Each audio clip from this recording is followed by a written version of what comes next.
আমাদের বাচ্চাকে পেয়েছি। ওরা নাকি সিটাং চলে গেছিল, সিটাং থেকে ওইখানে গিয়ে ওরা রুম টুম চাইছিল, রুম পাই নাই, কারণ ওদের কোনো আইডি কার্ড নেই। এরপরে মোবাইল নম্বর চাইছে, অ্যাড্রেস চাইছে, কিছু দেয় নাই। তার জন্য ওদেরকে কোনো রুম টুম দেয় নাই।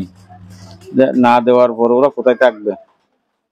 তারপর ওরা আবার চলে আইছে, গাড়িতে করে চলে এসে এখানে বিচে ঘুরছিল। ওইখানে ঘোরার পর ওইখান থেকে রুম নিয়েছিল বলে, কক্সবাজার।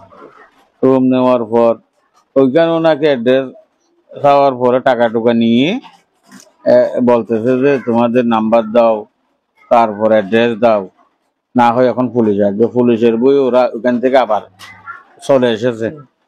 চলে আসার পরে রেলওয়ে স্টেশনে গিয়ে ওরা ঘুরতেছে।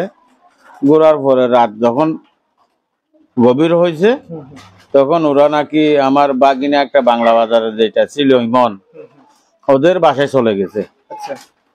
ওদের বাসায় চলে যাওয়ার পর নিউজটা তো সব কানে ছড়িয়ে পড়ছে।